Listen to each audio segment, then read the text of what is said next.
दौरान इससे ज्यादा खौफनाक लम्हात हमें पेश नहीं आए थे। बड ने कैनिस की पेशानी पर कपड़ा भिगो कर फेरना शुरू कर दिया और थोड़ी देर के बाद बड की आगोश ही में कैनिस को होश आ गया। उसने खौफजदा निगाहों से बड के चेहरे को देखा और एक बार फिर उसके हलक से दिलदोज चीख निकली, लेकिन बड ने उसके सर को अपने सीने से लगाकर भींच लिया था। बड नरम लहजे में कह रहा था, नहीं कैनिस नहीं, अब तुम उन आदमखोर दरख्तों की जद से दूर हो, बिल्कुल बेफिक्र रहो, तुम बच गई हो कैनिस। उसके अंदाज में एक अजीब सी मोहब्बत नुमाया थी। उस वक्त का बर्ड वो आवारा मिजाज शख्स नजर नहीं आ रहा था जो औरतों को देखकर पागल हो जाया करता था। उस वक्त उसके अंदाज में सिर्फ मोहब्बत और इंसानी हमदर्दी नुमाया थी।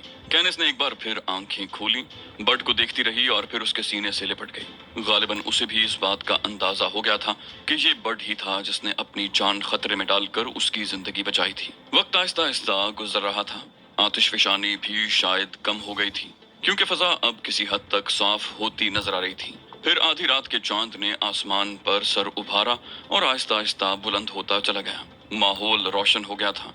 बर्ड अभी तक कैनिस की तीमारदारी कर रहा था और लिजी फटी फटी आंखों से उस तमाम मंजर को देख रही थी। प्रोफेसर जोनाथन मैकनो और मैं एक जगह बैठे हुए थे।